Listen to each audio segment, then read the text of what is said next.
Assalamualaikum, halo teman-teman, saya Vida dari Vida Bacain Buku. Kali ini kita akan melanjutkan lagi membaca buku dengan judul Mindset, Mengubah Pola Berpikir untuk Perubahan Besar dalam Hidup Anda oleh Carol S. Dweck, PhD, penulis buku laris Self Theories. Dengan buku ini kita bisa memperbarui cara mendidik dan membesarkan anak-anak kita. Karena ada faktor lain selain prestasi akademik yang harus dibangun untuk melahirkan kehebatan. Selamat membaca dan bersiaplah untuk membuka pintu-pintu perubahan. Renat Kasali. Buku ini sudah terjual 1,9 juta eksemplar. Dan saat ini kita sudah baca buku ini sampai bab 5, kita lanjutkan ke bab 6, hubungan mindset dalam cinta atau bukan. Mari kita lanjut ke isi bukunya. Bismillahirrahmanirrahim. Bagaimana halnya dengan perjalanan cinta sejati yang tidak pernah berjalan mulus? Baiklah, jalan menuju cinta sejati memang tidak begitu mulus. Jalan ini sering dipenuhi kekecewaan dan patah hati. Sebagian orang membiarkan pengalaman-pengalaman ini membekas pada diri mereka dan mencegah mereka melakukan hubungan-hubungan yang memuaskan pada masa mendatang. Sebagian lainnya mampu sembuh dan terus melangkah. Apa yang membedakan mereka? Untuk menemukan jawabannya, kami merekrut lebih dari 100 orang dan meminta mereka menceritakan kisah penolakan yang mengerikan. Lanjut ke cerita. Salah satu ceritanya, ketika pertama datang ke New York, saya merasa amat kesepian. Saya tidak kenal siapapun dan benar-benar merasa bukan bagian dari New York. Setelah sekitar setahun mengalami penderitaan, saya bertemu Jack. Mungkin terlalu menyepelekan jika dikatakan bahwa kami cepat sekali akrab. Kami merasa telah lama kenal. Tidak dibutuhkan waktu lama sebelum akhirnya kami hidup bersama dan melakukan segalanya bersama-sama. Kami beranggapan bahwa saya akan menghabiskan seluruh hidup saya bersamanya dan dia pun mengatakan memiliki perasaan yang sama. 2 tahun yang benar-benar bahagia telah berlalu. Kemudian suatu hari saya pulang dan menemukan sebuah catatan. Dia katakan bahwa dia harus pergi. Jangan berusaha mencarinya. Bahkan dia tidak menyatakan cintanya. Saya tidak pernah mendengar kabar darinya lagi. Kadang-kadang ketika telepon berdering, saya masih berpikir mungkin Jack yang menelpon. Kami selalu mendengar beragam kisah seperti itu. Orang-orang dengan 2 mindset di atas pernah menceritakan kisah-kisah semacam ini. Hampir setiap orang pada satu atau lain waktu pernah jatuh cinta dan pernah disakiti. Yang membedakannya, dan perbedaan ini sangat mendasar, adalah cara menghadapinya. Setelah menceritakan kisah-kisah tersebut, kami mengajukan pertanyaan lanjutan kepada mereka. Apa artinya ini bagi Anda? Bagaimana Anda menanganinya? Apa yang Anda harapkan? Ketika orang memiliki mindset tetap, mereka merasa dihakimi dan diberi label oleh penolakan. Mereka merasa diberi label secara permanen, seolah-olah putusan telah dijatuhkan dan dicap di kening mereka, tidak layak dicintai, dan mereka pun mencaci maki. Lantaran mindset tetap tidak memberi mereka resep untuk menyembuhkan luka tersebut. Satu-satunya hal yang mereka harapkan adalah melukai orang yang telah menimbulkan luka pada mereka. Lydia, wanita dalam kisah di atas, mengatakan kepada kami bahwa dia memendam perasaan dendam yang amat kuat. Saya akan membalasnya, menyakitinya dengan cara apapun yang bisa saya lakukan jika ada kesempatan. Dia layak mendapatkannya. Sejatinya, bagi orang bermindset tetap, tujuan utama mereka sudah sangat tegas dan jelas, balas dendam, sebagaimana diungkapkan oleh seorang pria. Wanita itu pergi dengan membawa kekayaan saya. Tidak sehari pun berlalu tanpa saya memikirkan cara membalasnya. Selama penelitian tersebut, saya bertanya kepada salah seorang teman yang bermindset tetap mengenai perceraiannya. Saya tidak pernah melupakan apa yang dikatakannya. Jika saya harus memilih antara saya bahagia dan ia menderita, tentu saja saya akan memilih dia menderita. Jadi pastilah orang bermain setetap yang telah menciptakan frasa dendam itu manis. Gagasan bahwa dengan balas dendam datanglah penebusan dosa. Karena orang yang memiliki mindset tumbuh sama sekali tidak dapat menikmatinya. Kisah yang mereka ceritakan memang berbeda, tetapi reaksi mereka tak jauh berbeda. Bagi mereka yang bermindset tumbuh, kisah tersebut berkaitan dengan pemahaman, pemberian maaf, dan melanjutkan kehidupan. Meskipun sering terluka amat dalam akibat peristiwa yang terjadi, mereka ingin mendapatkan hikmah darinya. Hubungan tersebut dan bagaimana berakhirnya benar-benar memberi saya pelajaran akan pentingnya komunikasi. Saya terbiasa berpikir cinta dapat menaklukkan semuanya, tetapi sekarang saya tahu bahwa cinta membutuhkan banyak bantuan. Orang yang sama ini kemudian mengatakan, saya juga belajar sesuatu tentang siapa yang tepat untuk saya. Saya kira setiap hubungan memberi Anda pelajaran lebih banyak mengenai siapa yang tepat untuk Anda. Ada sebuah ungkapan dalam bahasa Prancis, tout comprendre, c'est tout pardonner.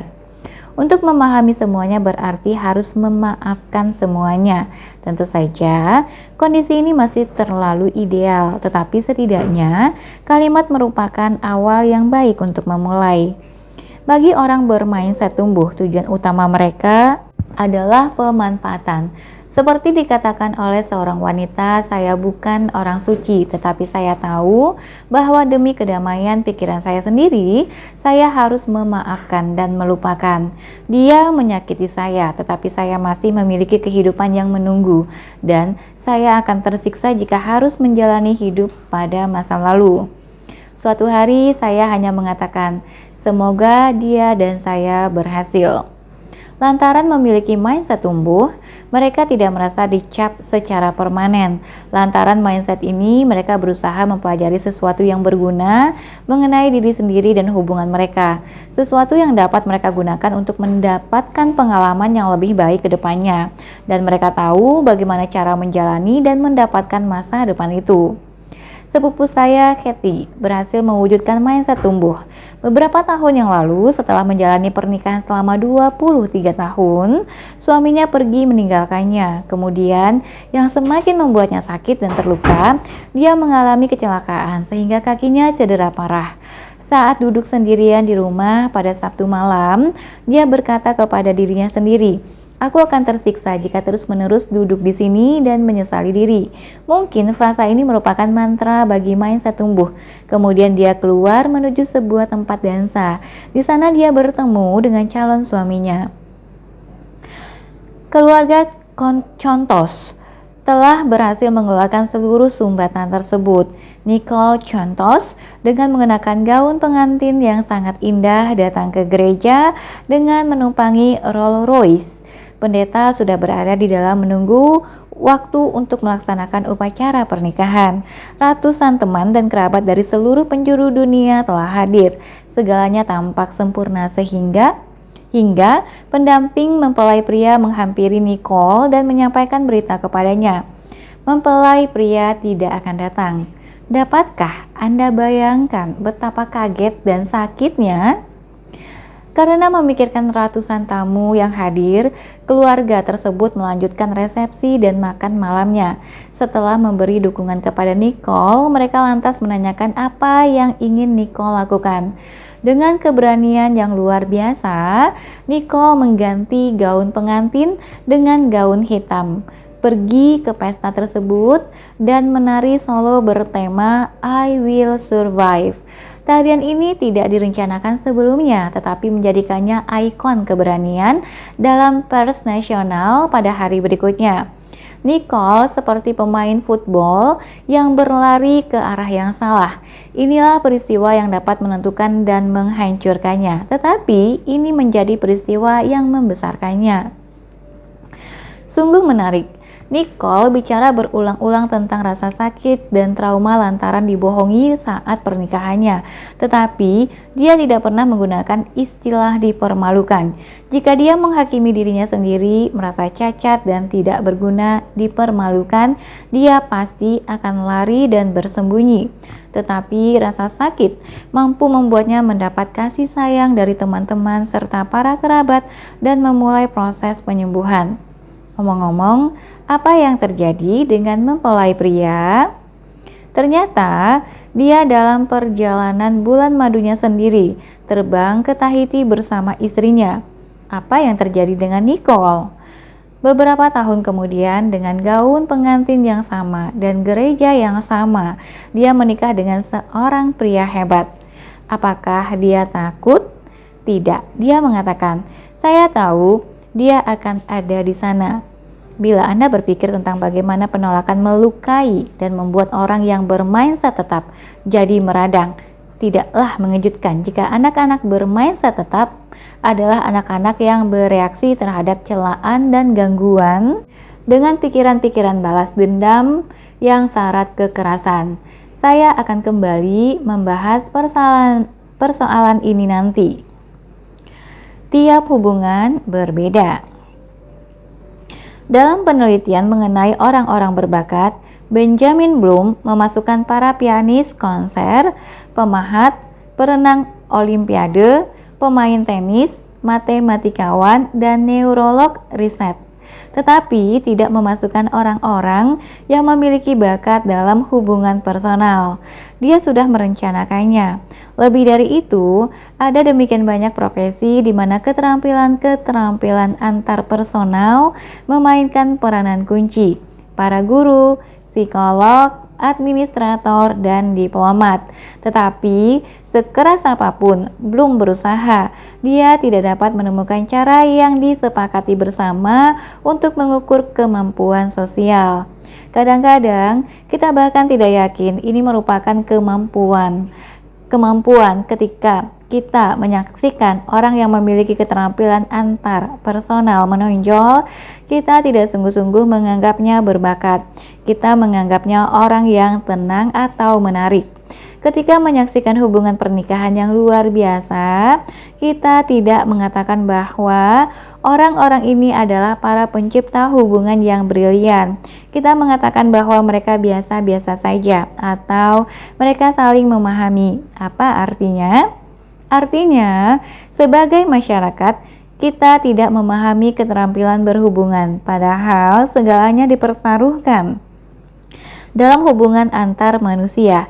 Mungkin itulah sebabnya buku Emotional Intelligence karya Daniel Goleman mendapatkan sambutan sangat baik. Buku ini mengatakan keterampilan sosial emosional memang benar adanya, dan saya dapat menjelaskan kepada Anda apa makna keterampilan tersebut. Mindset menambahkan dimensi yang lain dalam diri kita. Mindset membantu kita lebih memahami mengapa orang sering tidak mempelajari keterampilan yang mereka butuhkan atau menggunakan keterampilan yang mereka miliki.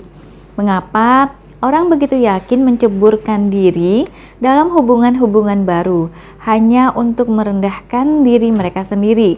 Mengapa cinta sering berubah menjadi medan perang, tempat berkobarnya pembantaian. Dan yang paling penting, mindset membantu kita memahami mengapa sebagian orang mampu membangun hubungan yang langgeng dan memuaskan. Lanjut, mindset jatuh cinta. Sejauh ini, memiliki mindset tetap berarti percaya bahwa sifat-sifat personal Anda tetap. Tetapi dalam berbagai hubungan, dua hal atau lebih memasuki gambaran tersebut, pasangan Anda dan hubungan itu sendiri.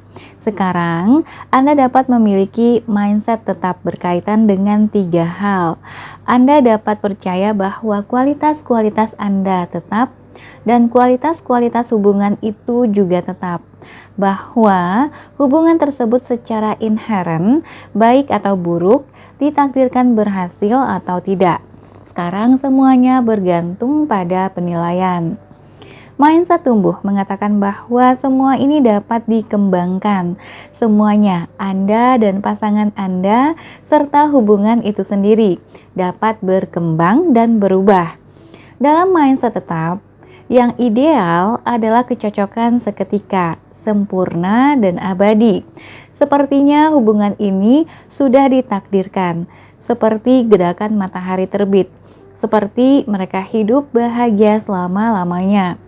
Banyak orang ingin merasakan hubungan mereka istimewa dan bukan hanya sebagai peristiwa kebetulan. Ini tampaknya tidak jadi masalah. Jadi, apa masalahnya dengan mindset tetap? Ada dua masalah. Satu, jika harus diupayakan berarti tidak ditakdirkan. Satu persoalan adalah bahwa orang bermindset tetap mengharapkan sesuatu yang baik terjadi secara otomatis. Dia tidak mengharapkan dua sejoli akan berusaha saling membantu untuk menyelesaikan persoalan mereka atau mendapatkan berbagai keterampilan. Dia berharap semuanya akan terjadi secara ajaib melalui cinta mereka. Cara yang mirip dengan kisah Aurora dalam Sleeping Beauty yang tidur panjangnya disembuhkan oleh ciuman pangeran, atau pada Cinderella yang penderitaan hidupnya tiba-tiba diubah oleh pangeran pujaannya. Teman-teman Sherlyn bercerita kepadanya tentang Max, musisi baru di kota tempat tinggalnya. Dia harus memainkan cello bersama orkes simfoni. Malam berikutnya, Sherlyn dan teman-temannya pergi menyaksikan penampilan orkes itu. Ketika mereka pergi ke belakang panggung usai pertunjukan, Max meraih tangan Sherlyn dan berkata, "Lain kali kita buat pertunjukan yang lebih lama." Sherlyn terkesan dengan melodi Max yang bersemangat dan romantis, sedangkan Max terkesan dengan gaya Sherlyn yang menarik serta penampilannya yang eksotis. Setelah mereka berkencan, intensitas hubungan mereka meningkat. Mereka tampaknya benar-benar saling memahami. Mereka menyukai hal-hal yang sama, makanan, menganalisis orang, dan bepergian. Mereka berdua berpikir, kenapa kita baru bertemu sekarang? Selama ini kemana saja kau? Akan tetapi, seiring berjalannya waktu, Max jadi suka murung. Sebenarnya, begitulah sifat dia yang sebenarnya. Hanya saja, sifat ini pada awalnya tidak tampak. Ketika suasana hatinya sedang tidak enak, dia ingin menyendiri. Sherlyn ingin membicarakan masalah yang mengganggu suaminya, tetapi itu semakin mengganggunya. "Tinggalkan saya sendiri." Demikian, Max bersikeras. Semakin lama, semakin kuat. Bagaimanapun Sherlyn merasa terkucil. Selain itu, suasana hatinya tidak selalu muncul pada saat yang tepat. Kadang-kadang pasangan tersebut berencana keluar, kadang-kadang mereka merencanakan makan malam khusus sendiri. Sebenarnya, Max sendiri tidak ingin melakukannya, atau istrinya akan menahan kebisuannya yang membosankan sepanjang malam. Jika Sherlyn berusaha mengajaknya untuk membicarakan hal-hal yang menyenangkan, dia justru kecewa terhadap Sherlyn. "Kupikir kamu memahamiku." Teman-temannya yang menyaksikan betapa mereka saling peduli satu sama lain mendorong mereka untuk menyelesaikan persoalan ini, tetapi mereka berdua merasa dengan kesedihan yang mendalam bahwa jika hubungan mereka memang tepat, mereka tidak harus bekerja begitu keras memperbaikinya. Jika ini memang hubungan yang tepat, mereka pasti akan mampu saling memahami dan menghormati kebutuhan masing-masing. Jadi, mereka pun semakin jauh dan akhirnya berpisah. Dalam mindset tumbuh, kesan pertama yang begitu menarik mungkin tetap ada, tetapi orang-orang dengan mindset ini sama sekali tidak mengharapkan keajaiban. Mereka percaya bahwa hubungan yang baik dan bertahan lama berasal dari usaha tertentu dan dari upaya untuk menyelesaikan perbedaan-perbedaan yang tidak terhindarkan. Tetapi orang-orang bermindset tetap tidak memahaminya. Masih ingat gagasan mindset tetap bahwa jika memiliki kemampuan, Anda tidak harus bekerja keras? Kepercayaan ini selalu sama pada hubungan. Jika kalian memang cocok, segalanya akan berjalan dengan baik. Setiap pakar hubungan pribadi tidak sepakat dengan hal ini. Aaron Beck, seorang pakar pernikahan terkemuka, mengatakan bahwa salah satu kepercayaan yang paling merusak hubungan adalah jika kita harus bekerja keras mengupayakannya. Pasti ada yang salah dengan hubungan kita. John Gottman, seorang peneliti hubungan terkemuka, mengatakan setiap pernikahan menuntut usaha tertentu untuk menjaganya agar tetap berada di jalur yang tepat. Ada ketegangan konstan antara kekuatan-kekuatan yang menyatukan dan kekuatan-kekuatan yang dapat memisahkan kalian. Seperti halnya dengan pencapaian personal, kepercayaan bahwa kesuksesan tidak selalu membutuhkan usaha merampas. Hal yang sangat dibutuhkan orang untuk membuat hubungan mereka berkembang dengan sehat. Barangkali inilah penyebab hancurnya begitu banyak hubungan, karena orang percaya bahwa jatuh cinta berarti tidak harus melakukan apapun yang sebenarnya merupakan tuntutan. Selanjutnya, membaca pikiran. Bagian dari keyakinan bahwa cinta itu perlu diupayakan adalah pemikiran bahwa setiap pasangan seharusnya mampu saling membaca pikiran masing-masing. Kita ini seperti satu, pasanganku harus tahu apa yang aku pikirkan, rasakan, dan butuhkan. Dan aku juga harus tahu apa yang pasanganku pikirkan, rasakan, dan butuhkan. Tetapi ini mustahil. Membaca pikiran dan bukannya berkomunikasi pasti menimbulkan efek yang berlawanan. Psikolog keluarga terkemuka Elaine Savage menjelaskan hubungan Tom dan Lucy. Setelah 3 bulan bersama, Tom memberitahu Lucy bahwa ada ketidakseimbangan dalam hubungan mereka. Lucy membaca pikiran Tom, memutuskan bahwa yang dimaksud Tom adalah Tom tidak lagi menyukai hubungan tersebut sebagaimana dirinya. Lucy merasa dikucilkan. Haruskah dia memutuskan hubungan tersebut sebelum Tom melakukannya? Akan tetapi, setelah menjalani sesi terapi, Lucy mendapatkan keberanian dan memahami apa yang dimaksud Tom. Ternyata, Tom terbiasa menggunakan istilah musik untuk menyampaikan keinginannya memperbaiki hubungan tersebut dan menggerakkannya pada tingkat hubungan berikutnya. Saya juga pernah nyaris terjebak dalam perangkat yang sama. Suami dan saya pernah bertemu beberapa bulan sebelum kami menikah dan segalanya tampak begitu hebat. Kemudian pada suatu malam ketika kami sedang duduk bersama, dia mengatakan kepada saya, "Aku membutuhkan lebih banyak ruang." Segalanya jadi hampa. Saya tidak bisa mempercayai apa yang saya dengar. Apakah saya benar-benar telah melakukan kesalahan dengan hubungan itu? Akhirnya saya berhasil mengumpulkan keberanian. "Apa maksudmu?"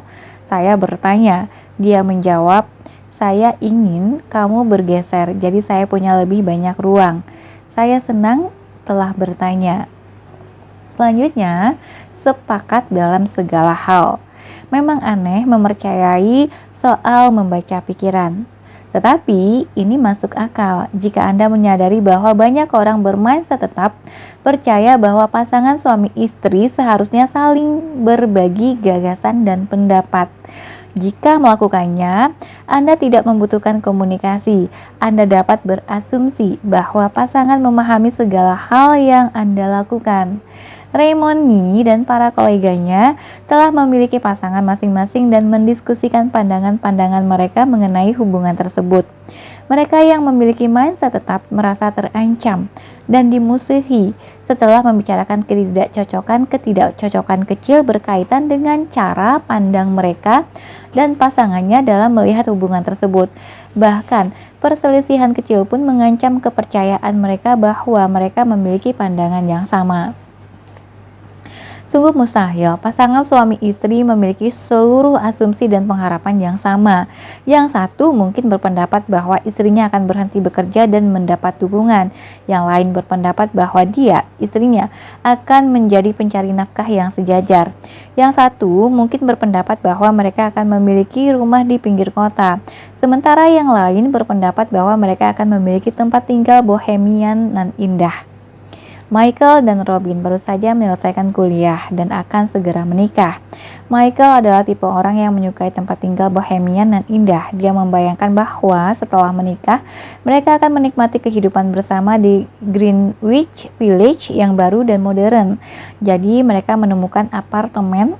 Jadi ketika mereka menemukan apartemen yang ideal, dia pikir pasangannya akan senang. Tetapi ketika melihat apartemen tersebut, pasangannya sangat marah. Dia telah tinggal di apartemen kecil yang buruk sepanjang hidupnya dan ini terulang kembali. Dia membayangkan pasangan yang menikah seharusnya tinggal di rumah indah dengan mobil-mobil baru yang diparkir di halaman. Mereka berdua merasa dikhianati dan hubungan tersebut menjadi semakin tidak baik. Banyak pasangan mungkin keliru mempercayai bahwa mereka sepakat mengenai hak dan kewajiban masing-masing. Istilah titik-titik di bawah ini. Sebagai seorang suami, aku memiliki hak untuk titik-titik dan istriku memiliki kewajiban untuk titik-titik.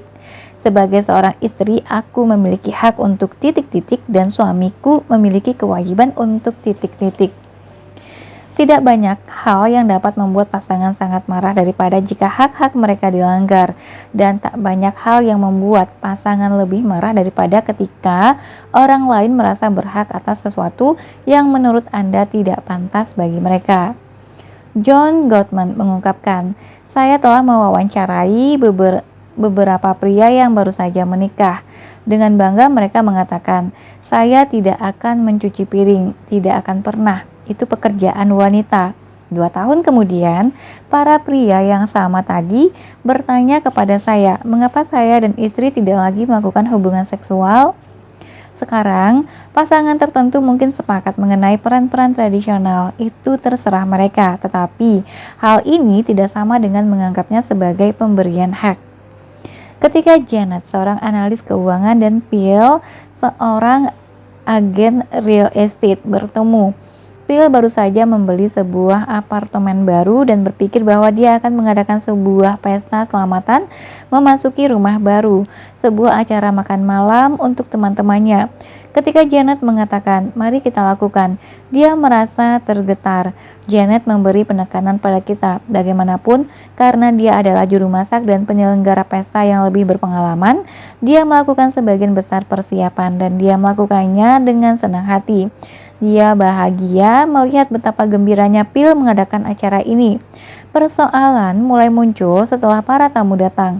Phil datang begitu saja ke pesta tersebut. Dia bertindak layaknya seorang tamu. Tentu saja, Janet dianggapnya harus terus melakukan semua pekerjaan tersebut. Janet menjadi sangat geram. Hal dewasa yang seharusnya dilakukan adalah menyingkirkan Phil dari pesta itu untuk diajak bicara. Namun Janet memutuskan untuk memberinya pelajaran. Janet juga ikut berpesta. Untungnya pemberian hak dan pembalasan dendam tidak menjadi pola dalam hubungan mereka. Akhirnya komunikasi pun berjalan. Pada masa depan segalanya harus didiskusikan, bukan diasumsikan. Hubungan tanpa usaha adalah hubungan yang gagal, bukan hubungan yang hebat. Dibutuhkan usaha untuk berkomunikasi secara akurat dan usaha untuk menyelesaikan berbagai harapan serta kepercayaan yang berbeda. Ini bukan berarti tidak ada istilah mereka hidup bahagia selama-lamanya, tetapi ini lebih seperti mereka bekerja bahagia selamanya. 2. Masalah menunjukkan adanya kekurangan karakter. Kesulitan besar kedua berkaitan dengan mindset tetap adalah percaya bahwa persoalan dianggap sebagai tanda dari adanya kekurangan mendalam. Tetapi sebagaimana halnya, tidak ada pencapaian besar tanpa kemunduran, tidak ada hubungan hebat tanpa konflik dan persoalan dalam perjalanannya. Ketika orang bermindset tetap berbicara tentang konflik-konflik yang mereka alami, mereka sering menyalahkan, kadang-kadang menyalahkan diri sendiri, tetapi seringkali mereka menyalahkan pasangannya, dan mereka sering menyalahkan sifat kekurangan dari karakter tertentu. Tetapi tidak berakhir sampai di sini. Ketika orang menyalahkan kepribadian pasangannya atas persoalan yang muncul, dia merasa marah dan jijik terhadap pasangannya. Dan ini terus berlanjut karena berasal dari sifat-sifat tetap. Persoalan itu tidak dapat diselesaikan. Demikianlah, begitu orang dengan pola pikir tetap melihat kekurangan-kekurangan dalam diri pasangannya. Dia kemudian merendahkan pasangannya dan kecewa dengan seluruh hubungan tersebut. Di sisi lain, orang bermindset tumbuh dapat menyaksikan ketidaksempurnaan pasangannya dan tetap berpikir bahwa mereka menjalani hubungan yang baik. Kadang-kadang, orang yang memiliki mindset tetap membutakan diri dari persoalan-persoalan yang ada pada pasangannya atau hubungan itu sendiri sehingga mereka tidak akan melalui jalan tersebut. Setiap orang beranggapan bahwa Yvonne memiliki selingkuhan. Dia selalu mendapatkan telepon misterius. Dia seringkali terlambat menjemput anak-anak. Kegiatan malam para wanita semakin sering. Pikirannya sering berada di tempat lain. Suaminya Charlie mengatakan bahwa dia baru saja melalui sebuah fase kehidupan. Semua wanita akan melalui saat-saat seperti ini, dia bersikeras. Ini tidak berarti ada pria idaman lain. Teman karib Charlie mendorongnya untuk menyelidiki persoalan tersebut, tetapi Charlie merasa bahwa jika dia menghadapi kenyataan tersebut dan ternyata negatif, dunianya akan hancur. Dalam mindset tetap, dia harus menghadapi gagasan bahwa 1. Wanita yang dicintainya adalah pribadi yang buruk. 2. Dia sendiri adalah pribadi yang buruk dan telah memilihnya. Atau 3. Hubungan mereka buruk dan tidak dapat diperbaiki.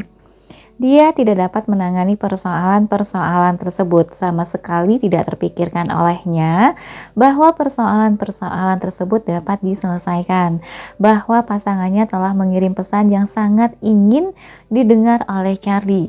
Jangan terima aku begitu saja. Aku membutuhkan lebih banyak perhatian. Mindset tumbuh tidak menganggap Charlie harus menghadapi pasangannya, tetapi dia harus menghadapi situasi tersebut. Dia seharusnya memikirkan apa yang salah, mungkin mengeksplorasi persoalan tersebut bersama seorang konselor, membuat keputusan bijak mengenai apa yang harus dilakukan selanjutnya. Jika memang persoalan-persoalan tersebut harus diselesaikan, setidaknya ada peluang untuk menyelesaikannya. Satu persoalan adalah bahwa orang bermindset tetap mengharapkan sesuatu yang baik terjadi secara otomatis.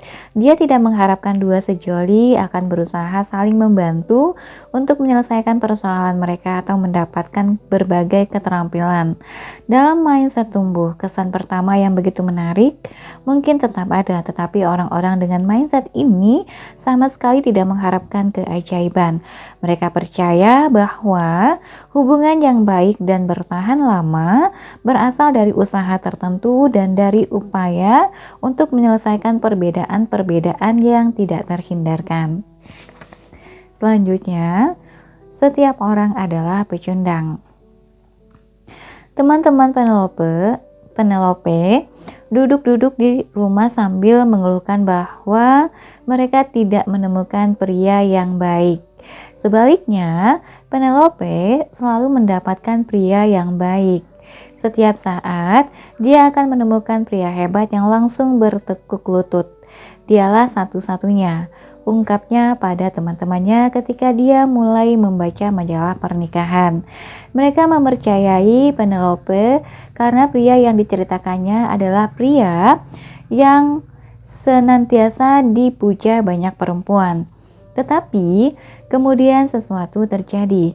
Salah satu pria tersebut membawakan hadiah ulang tahun murahan untuknya. Pria lain memberi terlalu banyak kecap pada makanannya, dan pria lain mengenakan sepatu putih. Peristiwa lain berkaitan dengan kebiasaan-kebiasaan elektronik yang buruk. Etiketnya menggunakan telepon seluler sangat buruk dan dia terlalu banyak nonton televisi, dan ini baru sebagian dari kebiasaan-kebiasaan buruknya. Dengan menganggap bahwa sifat-sifat manusia itu tetap, Penelope memutuskan bahwa dia tidak dapat hidup dengan kekurangan-kekurangan ini. Tetapi, sebagian besar kekurangan ini bukan persoalan karakter yang mendalam atau serius, yang tidak dapat diatasi dengan sedikit komunikasi. Saya dan suami telah bersama selama hampir 1 tahun dan menjelang hari ulang tahun, saya mengirimkan sebuah pesan jelas. Saya tidak mata duitan, tetapi saya menyukai hadiah yang bagus. Dia menjawab, bukankah nilainya bergantung pada pemikiran kita? Saya menimpali, itulah yang dikatakan orang-orang ketika mereka tidak ingin memikirkannya. Sekali dalam setahun, saya melanjutkan, kita merayakan hari jadi kita. Aku mencintaimu dan berencana meluangkan waktu dan usaha guna memilih hadiah untukmu. Aku juga ingin kamu melakukan hal yang sama untukku. Dia tidak pernah mengecewakanku. Penelope berasumsi bahwa di luar sana ada seseorang yang benar-benar sempurna. Pakar hubungan Daniel Weil mengatakan bahwa memilih pasangan berarti memilih serangkaian persoalan tertentu. Tidak ada calon pasangan yang bebas masalah. Triknya adalah mengetahui keterbatasan masing-masing dan dari sanalah berkembang bersama. Kekurangan akan berlalu. Brenda dan Jack adalah klien Daniel Weil. Daniel Weil menceritakan kisah berikut. Brenda pulang ke rumah setelah bekerja dan bercerita kepada Jack tentang sebuah kisah panjang dan terperinci, tetapi tanpa isi pokok yang jelas. Jack merasa sangat bosan, tetapi berusaha menyembunyikan kebosanannya agar terkesan sopan. Akan tetapi, Brenda dapat merasakan perasaan Jack yang sebenarnya. Lalu, dengan berharap agar suaminya semakin terhibur, Brenda menceritakan kisah lain yang tanpa akhir, juga mengenai sebuah proyek yang sedang dikerjakannya. Kesabaran Jack hampir habis. Secara mental, mereka jadi terombang-ambing. Menurut Weil, mereka berdua berpikir Brenda membosankan. Jack itu egois dan hubungan kami sangat tidak baik. Sebenarnya, keduanya berniat baik. Brenda takut berterus terang mengatakan bahwa dia telah melakukan pekerjaan hebat di kantornya pada hari itu.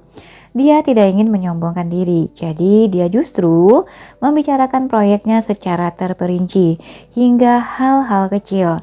Jack tidak ingin tampak tak sopan, jadi alih-alih mengajukan pertanyaan-pertanyaan pada Brenda atau mengungkapkan kebingungannya, dia justru menahan diri dan menunggu cerita Brenda selesai. Ini soal komunikasi, bukan soal kepribadian atau karakter. Namun dalam mindset tetap, hasrat untuk menyalahkan orang lain datang terlalu cepat dan kuat. Omong-omong, saya menyukai kisah ini. Ketika saya masih kanak-kanak, Reader's Digest terbiasa memuat artikel, dapatkah pernikahan ini diselamatkan? Dalam setiap edisi, biasanya jawabannya iya. Saya melahap kisah-kisah tersebut karena terpesona bagaimana sebuah pernikahan dapat berjalan salah. Tetapi saya lebih terpesona dengan cara memperbaiki pernikahan itu.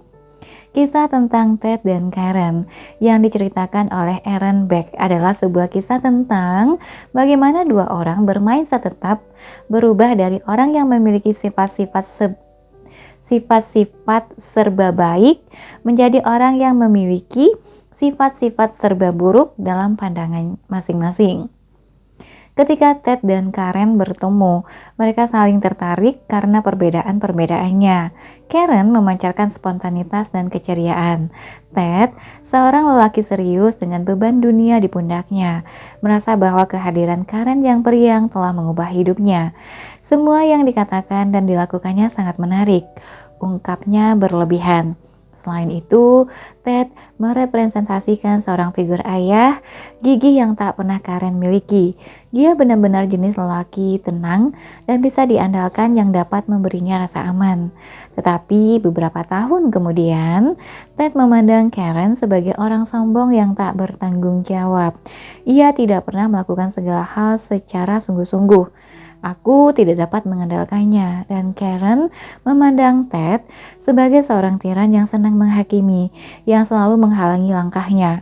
Pada akhirnya, pernikahan ini dapat diselamatkan hanya karena kedua pasangan tersebut belajar untuk merespons satu sama lain, bukan dengan label-label kemarahan, melainkan dengan tindakan-tindakan yang saling membantu. Suatu hari, ketika Karen sedang sangat sibuk dengan pekerjaannya, Ted pulang ke rumah dan menemukan rumahnya dalam keadaan berantakan. Dia marah dan ingin mencaci maki Karen. Namun mengingat apa yang telah dipelajarinya dari Beck, dia malah mengatakan kepada dirinya sendiri, hal dewasa apa yang harus dilakukan? Dia menjawab sendiri pertanyaan ini dengan mulai membersihkan segalanya. Dia memberikan dukungan kepada Karen ketimbang menghakiminya. Dapatkah pernikahan ini diselamatkan? Aaron Beck menceritakan banyak pasangan yang menerima konseling tidak pernah memikirkan gagasan-gagasan mindset tetap seperti ini. Pasangan saya tidak mungkin berubah. Tidak ada yang dapat meningkatkan hubungan kami. Gagasan-gagasan ini, ungkapnya, hampir selalu keliru. Kadang-kadang memang sulit untuk tidak memikirkan gagasan-gagasan ini, seperti dalam kasus Bill dan Hillary Clinton ketika masih menjadi presiden. Clinton berbohong kepada negara dan kepada istrinya mengenai hubungannya dengan Monica Lewinsky. Hillary membelanya. Suami saya mungkin melakukan kesalahan-kesalahan ini, tetapi dia tidak pernah berbohong kepada saya. Kebenaran akhirnya mendapatkan jalan, terutama ketika mendapat bantuan dari seorang jaksa penuntut. Hillary, setelah merasa dikhianati dan marah besar, sekarang harus memutuskan apakah Bill adalah seorang suami yang selamanya buruk dan tidak dapat dipercaya atau seorang lelaki yang membutuhkan banyak bantuan. Ini saat yang tepat untuk mengemukakan poin penting, kepercayaan bahwa pasangan kita memiliki potensi untuk berubah seharusnya tidak dicampur adukan dengan kepercayaan bahwa pasangan kita akan berubah. Pasangan kita harus mau berubah, memiliki niat untuk berubah, dan mengambil tindakan-tindakan yang konkret menuju perubahan. Clinton menjalani konseling, menghabiskan waktu sehari penuh dalam seminggu selama 1 tahun dalam proses tersebut. Melalui konseling, Bill akhirnya memahami bagaimana sebagai seorang anak dari orang tua pecandu alkohol, dia harus belajar menjalani kehidupan ganda. Di satu sisi, dia harus belajar memikul tanggung jawab yang berlebihan pada usia dini. Misalnya, sebagai seorang anak, dia harus berusaha keras melarang ayah tirinya memukul ibunya. Di sisi lain, dia memiliki bagian kehidupan di mana dia memiliki sedikit tanggung jawab. Tempat ia menciptakan kepercayaan bahwa segalanya akan baik-baik saja apapun yang terjadi. Itulah cara Clinton tampil di televisi dan dengan sungguh-sungguh bersumpah bahwa dia tidak berselingkuh dengan Lewinsky. Dia pernah berada dalam ruangan tanpa tanggung jawab dan penyangkalan tingkat tinggi. Masyarakat mendesak Hillary untuk memaafkannya. Suatu malam, Stevie Wonder menelpon Gedung Putih untuk menanyakan apakah Clinton bisa mengatasinya. Kemudian dia menulis lagu untuk Hillary atas kekuatannya memaafkan Clinton, dan dia memainkan lagu tersebut malam itu. Tetapi Hillary tidak dapat memaafkan seseorang yang dianggapnya pembohong dan penipu. Dia hanya bisa memaafkan pria yang dia anggap sedang berjuang dengan sungguh-sungguh untuk menyelesaikan persoalannya dan berusaha berkembang. Pasangan sebagai musuh. Dengan mindset tetap, boleh jadi suatu ketika pasangan Anda bagaikan cahaya penerang dalam hidup Anda, tetapi pada saat yang lain dia menjadi musuh Anda. Mengapa orang-orang ingin mengubah orang yang dicintai menjadi musuhnya? Ketika Anda gagal dalam tugas-tugas tertentu, sulit untuk selalu menyalahkan orang lain, tetapi ketika ada sesuatu yang salah dalam hubungan Anda, mungkin sekali untuk menyalahkan orang lain. mudah sekali untuk menyalahkan orang lain. Kenyataannya, dalam mindset tetap Anda memiliki serangkaian pilihan terbatas. Salah satunya adalah menyalahkan kualitas-kualitas permanen Anda sendiri. Dan pilihan yang lain adalah menyalahkan kualitas-kualitas permanen pasangan Anda. Anda dapat melihat betapa menyenangkan menimpakan kesalahan kepada orang lain. Sisa-sisa mindset tetap saya masih membuat saya memiliki dorongan yang tidak tertahankan untuk membela diri dan menyalahkan orang lain ketika ada sesuatu yang berjalan keliru dalam hubungan tertentu. Ini bukan salahku. Untuk menghadapi kebiasaan buruk ini, saya dan suami menciptakan pihak ketiga, manusia imajiner yang kami beri nama Maurice. Setiap kali saya mulai mencari siapa yang salah, kami menunjuk Maurice dan menimpakan kesalahan ini padanya. Masih ingat betapa sulitnya bagi orang-orang bermindset tetap untuk memaafkan? Sebagian dari kesulitan ini adalah karena mereka merasa dicap dengan penolakan atau keretakan hubungan, tetapi sebagian lainnya adalah karena jika mereka memaafkan pasangannya, jika mereka melihat pasangannya sebagai orang yang pantas dimaafkan, mereka harus menanggung sendiri lebih banyak kesalahan itu. Jika pasangan saya adalah orang baik, pastilah saya orang yang buruk, pastilah saya merupakan pihak yang salah. Hal yang sama juga bisa terjadi pada orang tua. Jika Anda mengalami kesulitan dalam hubungan dengan orang tua, kesalahan siapa ini? Jika orang tua tidak cukup mencintai Anda, apakah mereka orang tua yang buruk? Ataukah Anda tidak pantas dicintai? Ini merupakan pertanyaan-pertanyaan buruk yang menghantui kita dalam mindset tetap. Adakah jalan keluarnya? Saya pernah mengalami dilema ini. Ibu saya tidak mencintai saya. Sebagian besar hidup saya gunakan untuk mengatasi hal ini dengan menyalahkannya dan merasakan kebencian. Tetapi saya tidak lagi puas hanya dengan melindungi diri. Saya merindukan hubungan yang penuh kasih sayang bersama ibu saya. Namun, hal terakhir yang saya inginkan adalah menjadi salah satu dari anak-anak yang memohon restu dari orang tua yang tidak pernah memberikannya. Kemudian saya menyadari sesuatu. Saya mengendalikan bagian dari hubungan tersebut. Bagian saya dapat memiliki bagian saya dari hubungan tersebut. Setidaknya saya dapat menjadi seorang putri penuh kasih sayang yang saya inginkan. Sampai batas tertentu tidak masalah apa yang ibu lakukan. Saya akan tetap melangkah pantang mundur. Bagaimana hal ini bisa terjadi? Saya merasakan perkembangan mengagumkan yang membuat kebencian saya berlalu dan berusaha melangkah ke depan untuk memperbaiki hubungan tersebut. Sisanya sama sekali tidak relevan untuk dibicarakan karena saya memang tidak sedang mencari pengakuan, tetapi saya akan menceritakannya kepada Anda. Sesuatu yang tak terduga terjadi. 3 tahun kemudian, ibu mengatakan kepada saya, jika setiap orang mengatakan kepadaku bahwa aku tidak mencintai anak-anakku, aku benar-benar merasa terhina. Tetapi sekarang aku sadar, ini memang benar. Apakah ini karena orang tuaku tidak mencintai kami? Atau karena aku terlalu sibuk dengan diriku sendiri? Atau karena aku tidak mengerti apa arti cinta yang sebenarnya? Aku benar-benar tidak tahu, tetapi sekarang aku tahu apa artinya cinta. Sejak saat itu hingga kematiannya 25 tahun kemudian, kami menjadi semakin dekat. Kami merasa begitu bersemangat, bahkan semakin menyadari arti kehidupan,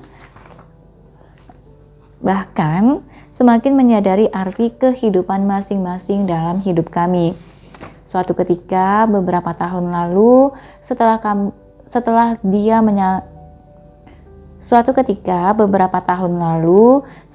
mengalami serangan stroke, para dokter memperingatkan saya bahwa beliau sudah tidak bisa berbicara dan mungkin tidak akan pernah bisa berbicara lagi.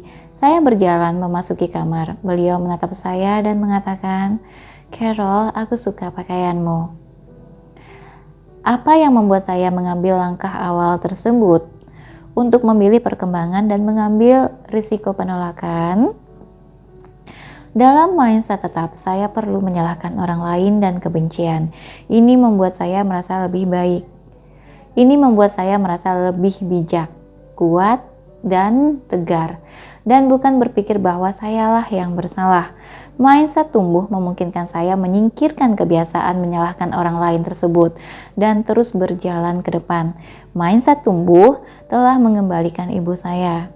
Saya ingat ketika kami masih kanak-kanak dan melakukan sesuatu yang bodoh, seperti menjatuhkan es krim, contong ke kaki, kemudian menoleh kepada teman di dekat kami dan menyatakan, "Lihat apa yang telah kamu lakukan padaku." Menyalahkan orang lain mungkin membuat Anda merasa tidak bodoh, tetapi Anda masih mengenakan sepatu yang penuh es krim dan teman yang berusaha membela diri. Dalam sebuah hubungan, mindset tumbuh memungkinkan Anda tidak menyalahkan orang lain, memahami persoalan yang sebenarnya dan berusaha menyelesaikannya secara bersama. Lanjut, persaingan. Siapa yang terhebat? Dalam mindset tetap di mana Anda merasa harus terus-menerus membuktikan kompetensi Anda. Mudah sekali untuk masuk dalam persaingan dengan pasangan Anda. Siapa yang lebih cerdas, lebih berbakat, dan lebih disukai? Susan memiliki pacar yang merasa khawatir kalau Susan akan menjadi pusat perhatian dan dia hanya akan mengekor. Jika Susan adalah seseorang, pacarnya pastilah bukan siapa-siapa. Tetapi Martin jauh dari gambaran itu.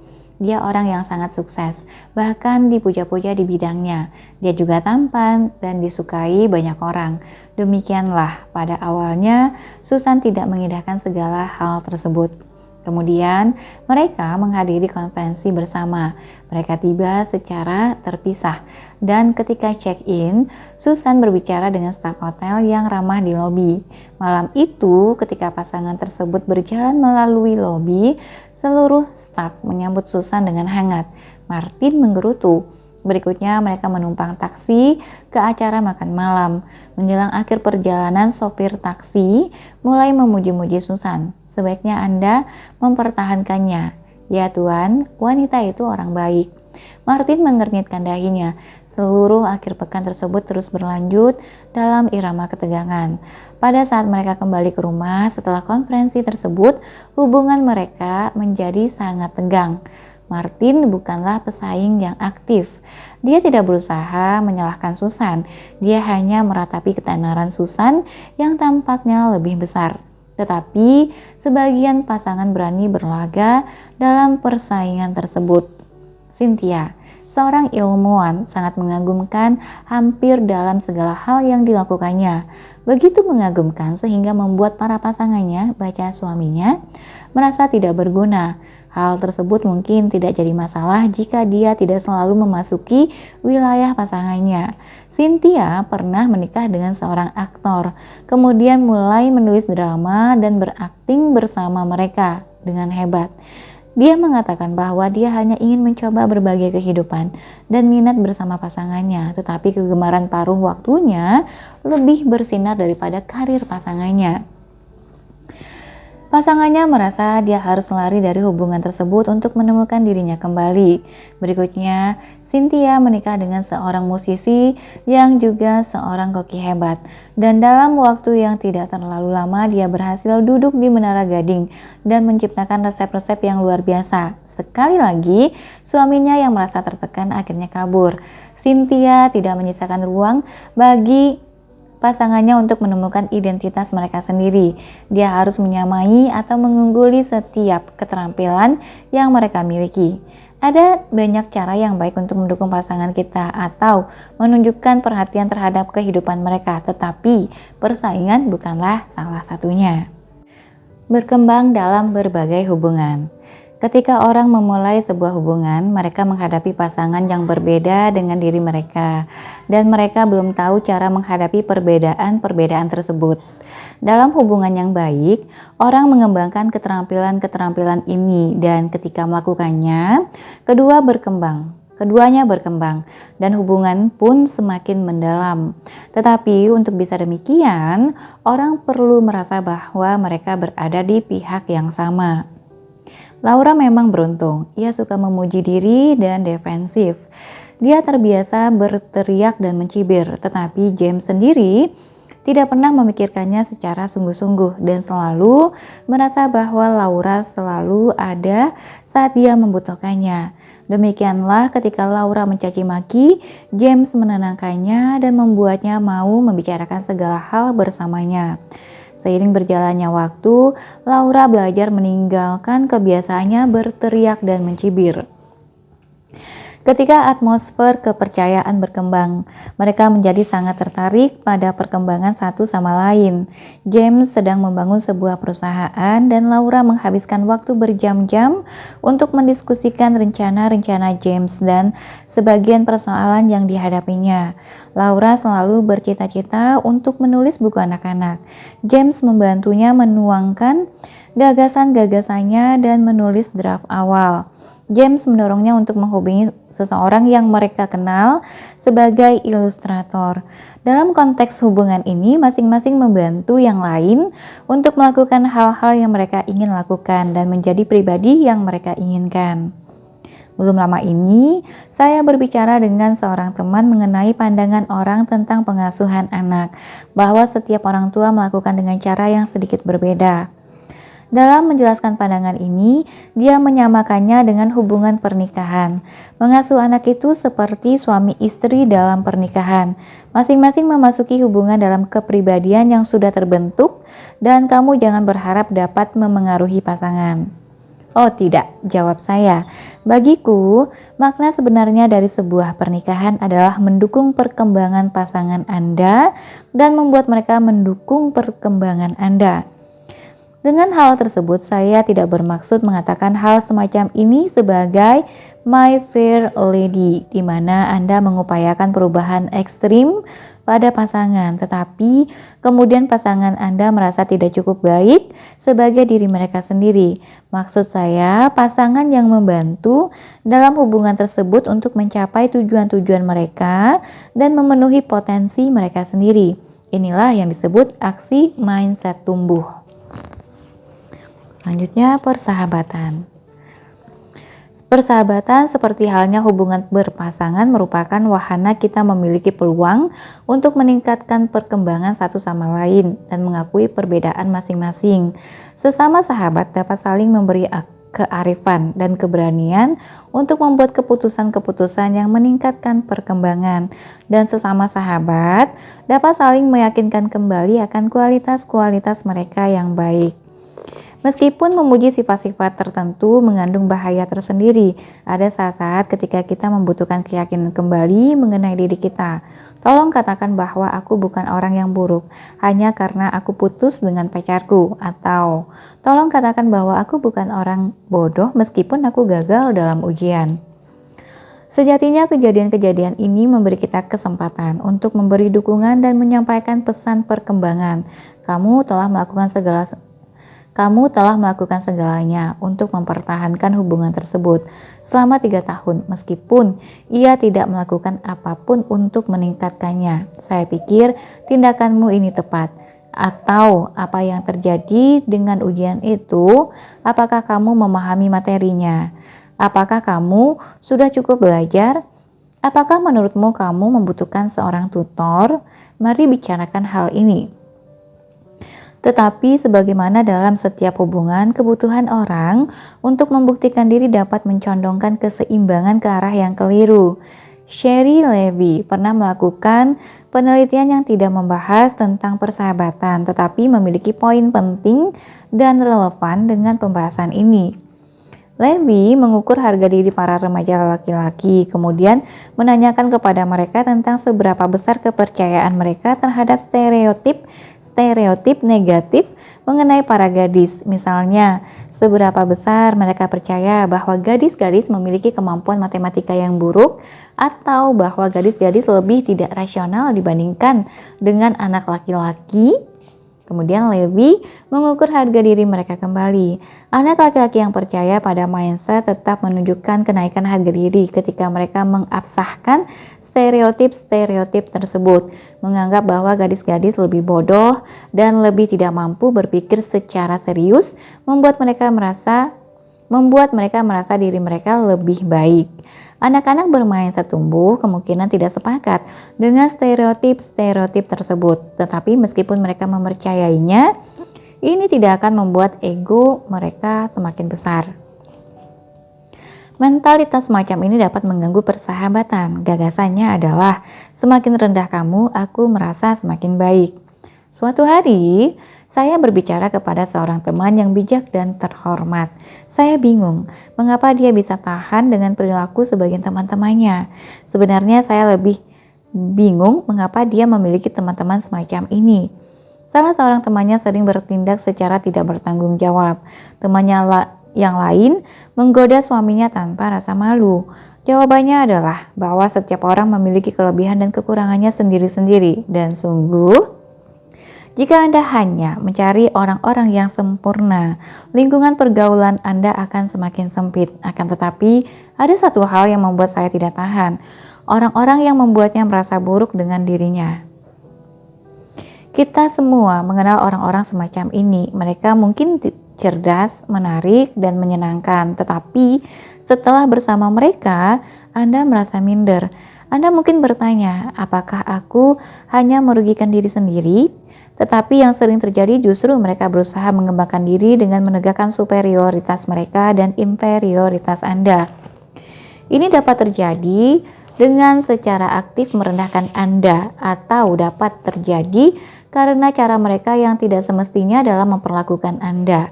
Kemungkinan lain, Anda menjadi alat bagi dan korban akibat peneguhan nilai mereka. Saya pernah menghadiri sebuah pesta ulang tahun ke-50 teman saya. Yang memberi sambutan dalam acara tersebut adalah saudara perempuannya. Konon untuk menghormatinya. Saudara perempuannya berbicara tentang hasrat seksual teman saya yang tidak pernah terpuaskan dan betapa beruntungnya dia karena mendapatkan jodoh yang lebih muda dan dapat menyelesaikan persoalan ini. Semuanya serba menyenangkan, ungkapnya berkaitan dengan penampilan, otak, dan keterampilan mengasuh teman saya. Setelah penghormatan ini, saya tiba-tiba ingat sebuah ungkapan. Dengan teman-teman seperti ini, kamu tidak membutuhkan musuh.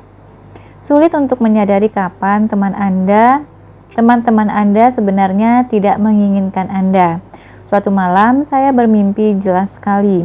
Seseorang yang saya kenal dengan baik masuk ke rumah saya dan mengambil seluruh barang berharga saya satu demi satu. Dalam mimpi itu, saya dapat melihat apa yang terjadi, tetapi saya tidak dapat melihat siapa ia sebenarnya. Pada satu titik, saya meminta kepada pencuri itu, "Kumohon jangan ambil barang ini, karena sangat berarti bagiku." Tetapi orang itu terus saja mengambil segala hal yang berharga.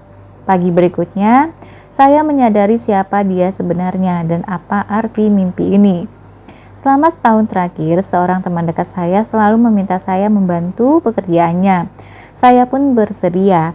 Dia sedang berada dalam kondisi stres berat dan pada awalnya saya bahagia karena dapat menggunakan segala keterampilanku untuk kemaslahatannya.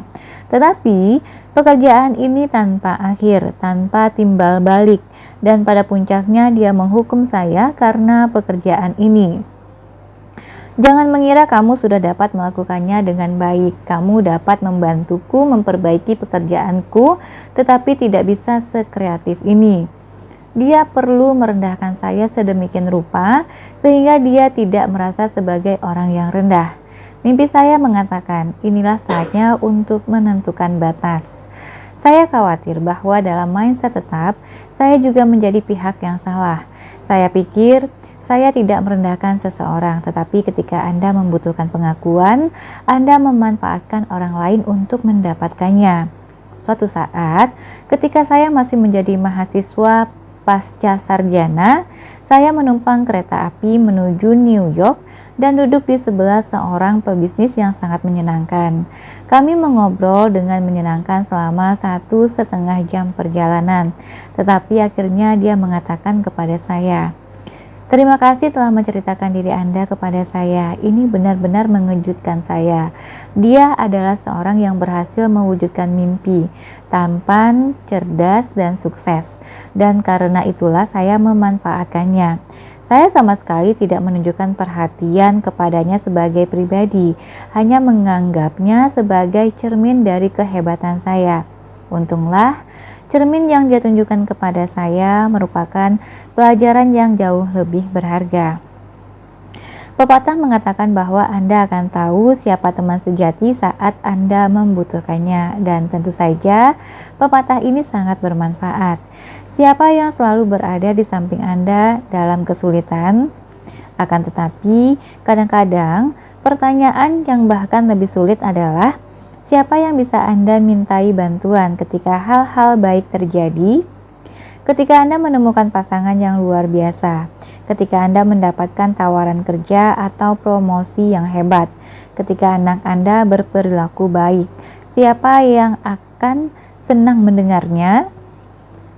Kegagalan dan kemalangan Anda sama sekali tidak mengancam harga diri orang lain.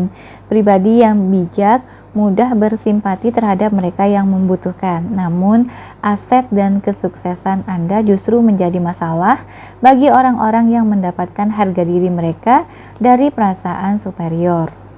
Selanjutnya, rasa malu. Dalam beberapa hal, rasa malu merupakan sisi sebaliknya dari apa yang kita bicarakan. Kita telah menguji orang-orang yang memanfaatkan orang lain untuk menopang diri mereka. Orang-orang pemalu khawatir kalau orang lain akan menghancurkan mereka. Mereka sering merasa khawatir bila dihakimi atau dipermalukan dalam berbagai situasi sosial. Rasa malu yang dimiliki manusia dapat menghambat mereka mencari teman dan mengembangkan hubungan. Ketika bersama orang-orang baru, orang-orang pemalu mengatakan bahwa mereka merasa cemas, jantung mereka berdebar kencang, muka memerah, mereka menghindari kontak mata dan mungkin berusaha mengakhiri interaksi tersebut secepat-cepatnya.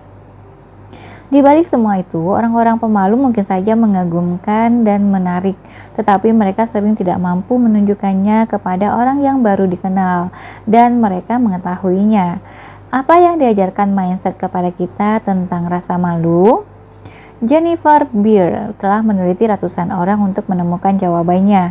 Dia mengukur mindset orang-orang, menakar rasa malu mereka, kemudian mempertemukan mereka pada suatu kesempatan untuk saling mengenal. Segala hal yang terjadi direkam dan kemudian para peneliti menyaksikan rekaman tersebut serta mengevaluasi interaksi yang terjadi. Pertama, Beer menemukan bahwa orang-orang bermindset tetap lebih mungkin merasa malu. Ini memang masuk akal. Mindset tetap membuat Anda peduli terhadap penilaian dan membuat Anda lebih mudah merasa malu serta cemas. Tetapi ada banyak sekali orang pemalu yang memiliki dua mindset. Ketika Beer mengamati lebih dekat, dia menemukan sesuatu yang bahkan lebih menarik. Rasa malu membahayakan interaksi sosial. Orang-orang yang memiliki mindset tetap tetapi tidak membahayakan hubungan sosial, orang-orang yang memiliki mindset tumbuh. Penilaian para peneliti menunjukkan bahwa meskipun orang-orang pemalu, baik yang memiliki mindset tetap maupun mindset tumbuh, terlihat sangat gugup pada 5 menit pertama interaksi. Orang-orang pemalu yang memiliki mindset tumbuh menunjukkan keterampilan-keterampilan sosial yang lebih tinggi, lebih disukai, dan mampu menciptakan interaksi yang menyenangkan. Bahkan, mereka mulai tampak sangat mirip dengan orang-orang yang tidak pemalu. Ini terjadi karena alasan-alasan tertentu. Untuk satu hal, orang-orang pemalu yang bermindset tumbuh memandang situasi sosial yang mereka hadapi sebagai tantangan. Meskipun cemas, mereka aktif menyambut peluang untuk bertemu dengan orang-orang baru. Sebaliknya, orang-orang pemalu yang bermindset tetap ingin menghindari pertemuan dengan seseorang secara sosial, mungkin lebih terampil daripada mereka. Mereka lebih takut melakukan kesalahan. Jadi, orang-orang bermindset tetap dan bermindset tumbuh menghadapi situasi tersebut dengan sikap-sikap yang berbeda. Yang satu menerima tantangan, sedangkan yang lain takut dengan resiko. Lantaran dibekali dengan sikap-sikap yang berbeda ini, orang-orang pemalu yang memiliki mindset tumbuh tidak merasa malu dan gugup setelah interaksi berjalan. Tetapi orang-orang pemalu yang memiliki mindset tetap akan terus gugup dan melakukan hal-hal yang lebih kikuk secara sosial, seperti menghindari kontak mata atau berusaha menghindari pembicaraan. Anda dapat menyaksikan bagaimana pola yang berbeda-beda ini akan mempengaruhi upaya mencari teman. Orang-orang pemalu yang memiliki mindset tumbuh mampu mengendalikan rasa malu mereka. Mereka pergi keluar dan menemui orang-orang baru. Setelah saraf mereka tenang, hubungan mereka berjalan wajar. Rasa malu tidak menguasai mereka. Tetapi, bagi orang-orang bermindset tetap, rasa malulah yang mengendalikan mereka. Rasa malu membuat mereka tidak dapat memasuki berbagai situasi sosial dengan orang-orang baru, dan ketika sudah berada di dalam situasi tersebut, mereka tidak dapat melepaskan kewaspadaan dan membuang rasa takut mereka. Seorang terapis dan guru besar psikiatri Scott Wetzler melukis potret salah seorang kliennya, George, sebuah lukisan tentang seorang pemalu yang memiliki mindset tetap. George sangat pemalu, utamanya terhadap perempuan. Dia sangat ingin tampak tenang, jenaka, dan percaya diri, dan demikian takut jika terlihat terlalu berhasrat dan kikuk, sehingga dia ketakutan dan bersikap dingin. Ketika teman kerjanya yang menarik, Jen, mulai menggodanya, dia begitu bingung hingga mulai menghindari Jen. Kemudian suatu hari, Jen mendekatinya di dekat kedai kopi dan dengan manja menyarankan agar dia meminta Jen untuk duduk bersamanya. Lantaran tidak dapat memikirkan respons yang pintar untuk membuat Jen terkesan, dia menjawab, "Bagi saya tidak masalah apakah kamu duduk atau tidak." "George, apa yang sudah kamu lakukan?" Dia berusaha melindungi diri dari penolakan dengan berusaha agar tidak tampak terlalu tertarik. Dan dia berusaha mengakhiri situasi kikuk ini. Dengan cara yang aneh, dia berhasil. Tentu saja, dia tidak kelihatan begitu tertarik dan interaksi tersebut segera berakhir setelah Jen cepat-cepat keluar dari sana. George mirip dengan orang-orang dalam penelitian Jennifer Beer yang dikendalikan oleh ketakutan akan penilaian sosial dan mencegahnya berhubungan dengan orang lain. Wetzler secara perlahan membantu George mengatasi fokus eksklusifnya pada ketakutan akan dihakimi. Dia jadi tahu Jen tidak keluar untuk menghakimi dan merendahkannya, tetapi berusaha mengenal dirinya. Dengan fokus yang beralih dari merasa ketakutan dihakimi menjadi pengembangan hubungan, George akhirnya mampu memberikan timbal balik meskipun kecemasannya belum hilang. Dia mendekati Jen, meminta maaf atas perilaku kasarnya, dan mengundangnya makan siang. Jen menerima. Selebihnya ternyata Jen tidak sekritis yang George takutkan. Para perundung dan korban, tinjauan ulang atas balas dendam. Sekarang kita kembali ke penolakan, sebab tidak hanya dalam hubungan cinta orang mengalami penolakan yang mengerikan. Penolakan juga terjadi setiap hari di berbagai sekolah, dimulai dari sekolah dasar. Sebagian anak sudah menjadi korban. Mereka diejek, dicemooh, dan dipukuli, bukan karena kesalahan yang mereka lakukan. Agaknya hal ini lebih disebabkan oleh kepribadian mereka yang pemalu, cara pandang, latar belakang, atau seberapa cerdas mereka. Kadang-kadang mereka tidak cukup cerdas, kadang-kadang mereka terlalu cerdas.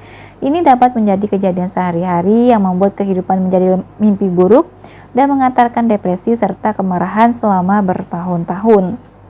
Yang membuat masalah ini lebih buruk, sekolah sering tidak berbuat apa-apa untuk menyelesaikannya. Ini karena aksi penolakan sering dilakukan tanpa sepengetahuan guru atau karena dilakukan oleh para siswa favorit di sekolah, semisal siswa yang menjadi atlet. Dalam kasus ini, barangkali si korbanlah bukannya si perundung yang justru dianggap sebagai anak-anak bermasalah atau tidak dapat menyesuaikan diri. Sebagai masyarakat, hingga saat ini kita baru memberikan sedikit perhatian terhadap persoalan ini. Kemudian terjadilah peristiwa penembakan di sekolah. Di Columbine, seorang yang dikenal paling buruk, 2 anak laki-laki mengalami perundungan tanpa ampun selama bertahun-tahun. Seorang siswa yang menjadi korban perundungan menggambarkan apa yang mereka lakukan selama di sekolah menengah atas. Di lorong-lorong sekolah, para atlet Para siswa atlet mendorong anak-anak ke loker dan memanggil mereka dengan nama-nama cemoohan. Sementara setiap orang tertawa menyaksikan pertunjukan tersebut. Pada saat makan siang, para siswa atlet tersebut menumpahkan makanan para korbannya hingga berserakan di lantai, menyandung mereka atau melempari mereka dengan makanan. Sementara para korban makan, mereka didorong hingga jatuh ke meja dari belakang. Kemudian di ruang loker sebelum kelas olahraga, para perundung memukuli anak-anak lantaran guru tidak ada. Siapa para perundung? Perundungan berkaitan dengan menghakimi. Dia berkaitan dengan menetapkan siapa yang lebih berharga atau lebih penting. Anak-anak yang lebih kuat menghakimi anak-anak yang lebih lemah, menilai mereka sebagai manusia tidak berharga dan mengejek mereka setiap hari. Dan jelaslah apa yang didapatkan para perundung tersebut dari perbuatan ini, seperti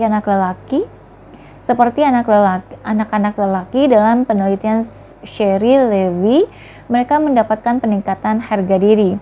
Ini tidak berarti bahwa para perundung memiliki harga diri yang rendah, tetapi menghakimi dan mencemooh orang lain dapat memberi mereka banyak tambahan harga diri. Para perundung juga mendapatkan status sosial tertentu dari tindakan-tindakan mereka.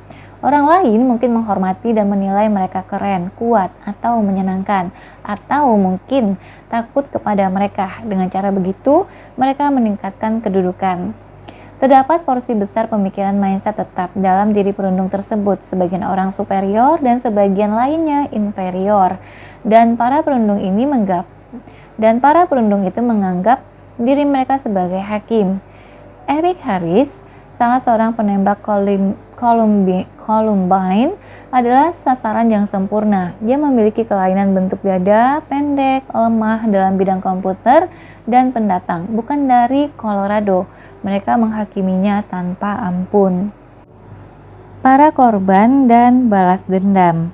Mindset tetap juga berperan penting dalam cara korban bereaksi terhadap penganiayaan. Ketika orang merasa sangat dihakimi oleh sebuah penolakan, getar jiwa mereka pasti merasakan hal yang buruk mengenai diri mereka dan mendorong munculnya kebencian. Mereka telah dihina secara kejam dan ingin balik menghina sebagai balasannya. Dalam penelitian-penelitian kami menyaksikan orang-orang, anak-anak, dan dewasa yang benar-benar normal merespons penolakan dengan fantasi-fantasi balas dendam yang keras. Orang dewasa yang berpendidikan tinggi dan berperilaku baik setelah bercerita kepada kami tentang sebuah penolakan serius atau pengkhianatan dengan sungguh-sungguh mengatakan, "Aku ingin dia mati," atau "aku dapat mencekiknya dengan mudah." Ketika mendengar tentang tindak kekerasan di sekolah, biasanya kita beranggapan bahwa ini hanya dilakukan oleh anak-anak nakal dari keluarga berantakan yang selalu dapat memutuskan masalahnya sendiri. Tetapi sangat mengejutkan betapa cepatnya hal ini merata. Setiap hari, anak-anak yang memiliki mindset tetap memikirkan balas dendam dengan kekerasan. Kami memberi siswa-siswa kelas 8 di salah satu sekolah favorit sebuah skenario tentang penganiayaan untuk dibaca. Kami meminta mereka membayangkan hal ini terjadi pada mereka. Saat ini adalah tahun ajaran baru dan segalanya tampak berjalan benar-benar indah. Tiba-tiba, sebagian anak yang populer mulai mengusik dan mencemooh kamu. Pada awalnya, kamu berhasil menghalau mereka, tetapi kemudian hal ini terjadi lagi. Bahkan, semua ini terus berlanjut. Setiap hari mereka mengikutimu, mengejekmu, menertawakan pakaianmu, menertawakan penampilanmu, mengatakan bahwa kamu adalah pecundang di hadapan semua orang setiap hari. Kemudian kami meminta mereka menuliskan apa yang mereka pikirkan dan apa yang akan mereka lakukan atau ingin lakukan. Pertama-tama, anak-anak yang memiliki mindset tetap menerima insiden tersebut secara lebih personal. Mereka mengatakan, "Kupikir aku bukanlah siapa-siapa dan tidak ada seorang pun yang menyukaiku," atau "Kupikir ini bodoh, aneh, dan tidak bisa menyesuaikan diri." Kemudian, mereka ingin membalas dendam dengan kekerasan, mengatakan bahwa kemarahan mereka kepada para perundung itu telah memuncak dan ingin menampar muka mereka atau menindas mereka. Mereka sangat sepakat dengan pernyataan tujuan utama saya adalah balas dendam. Mereka telah dihakimi dan sekarang ingin balas menghakimi. Itulah yang dilakukan oleh Eric Harris dan Dylan Klebold, para penembak Columbine. Mereka balik menghakimi. Selama beberapa jam yang mengerikan, mereka memutuskan siapa yang akan hidup dan siapa yang akan mati. Dalam penelitian kami, siswa-siswa bermindset tumbuh tidak begitu cenderung melihat perundungan sebagai cerminan dari diri mereka yang sebenarnya. Namun, mereka memandangnya sebagai persoalan psikologis para perundung. Cara yang mereka gunakan untuk mendapatkan status tertentu atau meningkatkan harga diri mereka. Saya pikir alasan dia mengganggu saya adalah dia mengalami banyak persoalan di rumah atau di sekolah dengan nilai-nilainya, atau mereka ingin mendapatkan kehidupan tertentu, tidak hanya merasa hebat jika berhasil membuat saya merasa tak nyaman. Rencana mereka sering dirancang untuk mendidik para perundung itu. Saya benar-benar akan berbicara kepada mereka. Saya akan mengajukan pertanyaan-pertanyaan kepada mereka. Mengapa mereka mengatakan atau melakukan semua ini kepada saya, atau menghadapi mereka secara pribadi dan mendiskusikan masalahnya. Saya akan merasa senang dapat membantu mereka menyadari bahwa yang mereka lakukan itu sama sekali tidak lucu. Siswa-siswa yang memiliki mindset tumbuh juga sangat sepakat bahwa pada akhirnya saya akan memaafkan mereka dan tujuan utama saya adalah membantu mereka menjadi orang yang lebih baik. Apakah keberhasilan mereka dalam pembaruan dan pendidikan personal dapat menentukan kehidupan para penyiksa tersebut? Memang masih meragukan.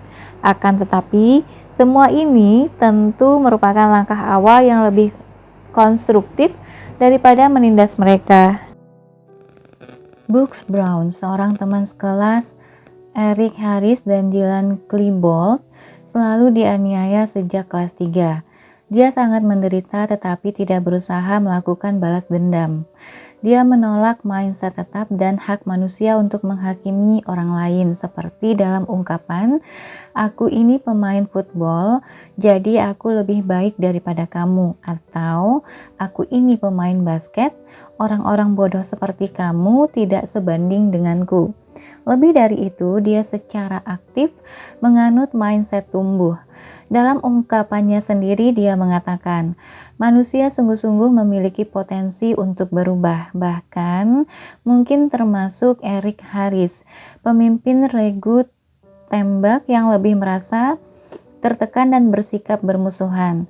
Brown mengalami perselisihan serius dengan Eric Harris beberapa tahun sebelumnya, tetapi pada saat duduk di kelas 3 SMA, Brown menawarkan gencatan senjata. Saya katakan kepadanya bahwa saya telah mengalami banyak perubahan sejak saat itu, dan saya berharap dia merasakan hal yang sama pada dirinya. Kemudian, Brooks mengatakan bahwa jika dia mendapati Eric belum berubah, bisa jadi dia mengalami banyak kemunduran.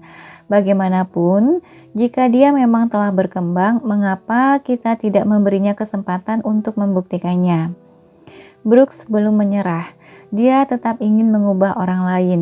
Dia ingin menyadarkan dunia akan persoalan penganiayaan dan ingin menjangkau para korban serta menghilangkan fantasi-fantasi kekerasan mereka. Maka dia bekerja untuk sutradara dan produser film Michael Moore dalam film Bowling for Columbine dan merancang sebuah situs yang inovatif. Di sana, anak-anak yang mengalami perundungan dapat berkomunikasi satu sama lain dan belajar bahwa jawabannya bukanlah membunuh. Jawabannya adalah gunakanlah otakmu dan buatlah segalanya menjadi lebih baik.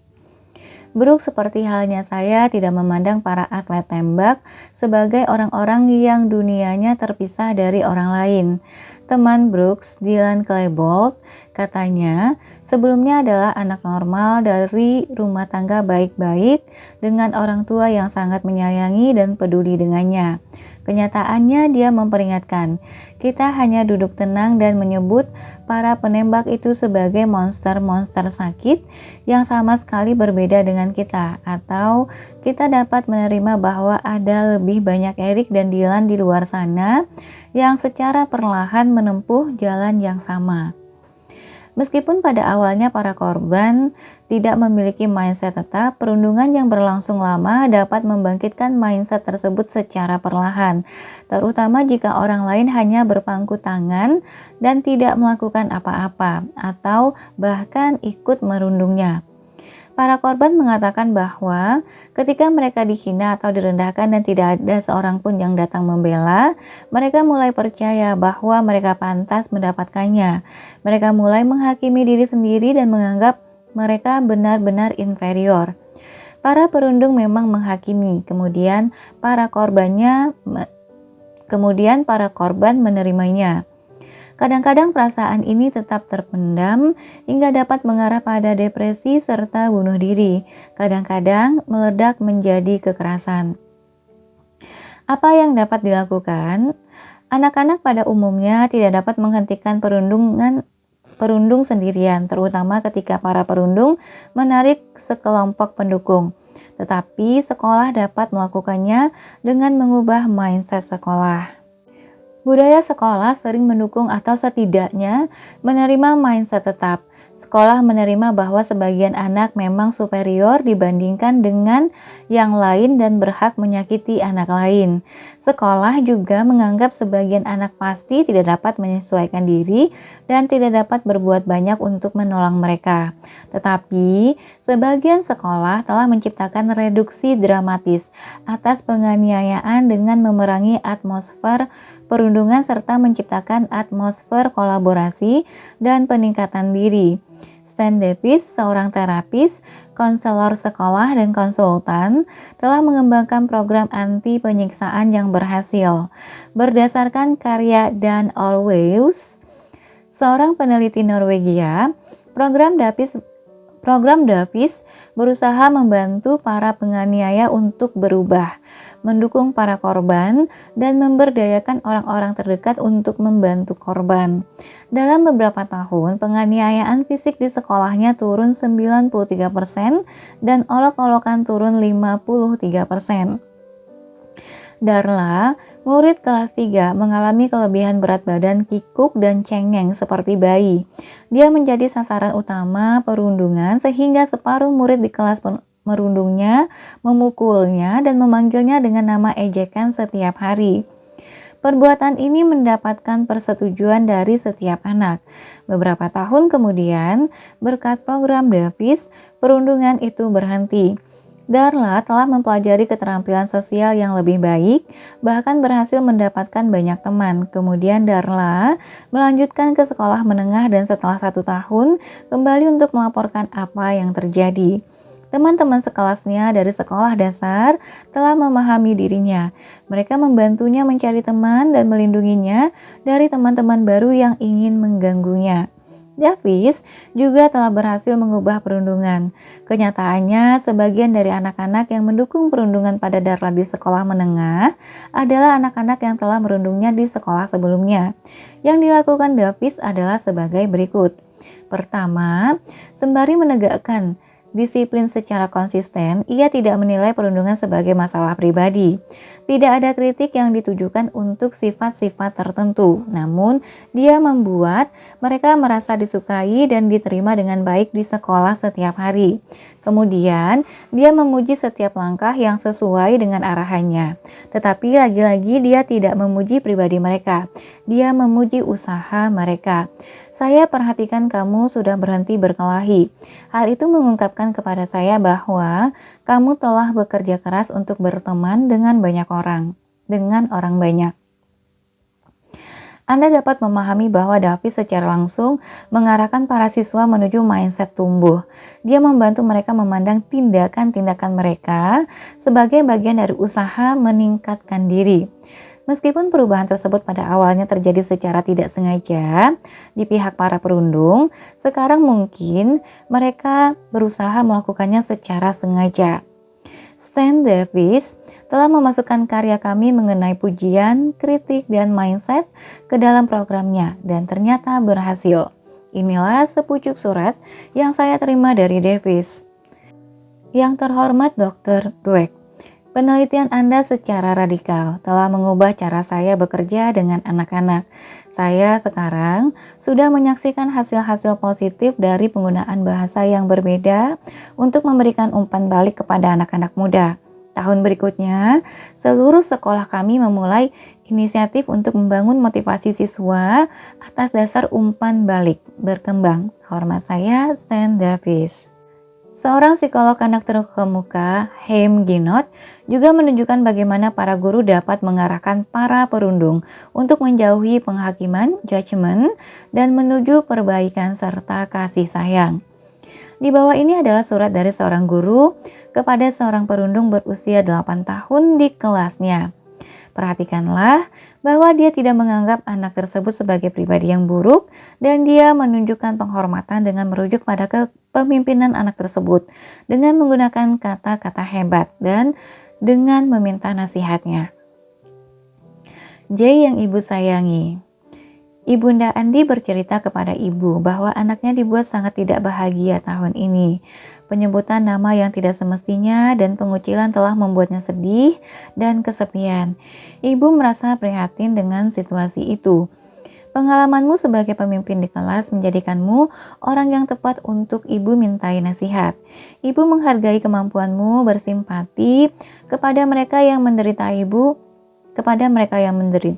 Ibu mohon, tuliskanlah saran-saranmu untuk ibu mengenai cara kita menolong Andi.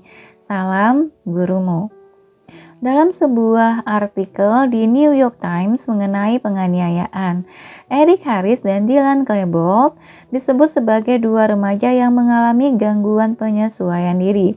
Ini memang benar, mereka tidak menyesuaikan diri, tetapi Anda tidak pernah mendengar para penganiaya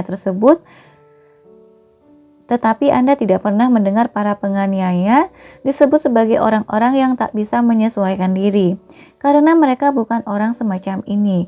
Mereka benar-benar mampu menyesuaikan diri. Sesungguhnya merekalah yang menentukan dan menguasai budaya sekolah. Gagasan yang mengatakan bahwa sebagian orang berhak untuk berbuat brutal terhadap orang lain bukanlah ide sehat. Davis menunjukkan bahwa sebagai masyarakat, kita menolak gagasan bahwa orang-orang tertentu memiliki hak untuk berbuat brutal terhadap orang lain, terhadap orang-orang kulit hitam, dan mengganggu kaum perempuan. Lalu mengapa kita menerima gagasan bahwa orang-orang berhak untuk berbuat brutal terhadap anak-anak kita? Dengan melakukan hal ini, kita juga menghina para perundung. Kita mengatakan kepada mereka bahwa kita tidak menganggap mereka mampu melakukan lebih banyak hal. Akibatnya, kita kehilangan kesempatan untuk membantu mereka menjadi orang yang lebih baik. Lanjut, kembangkan mindset Anda. Setelah mengalami penolakan tertentu, apakah Anda merasa dihakimi, benci, dan menaruh dendam? Atau apakah Anda merasa sakit tetapi berharap dapat memaafkan, belajar dan terus maju pantang mundur?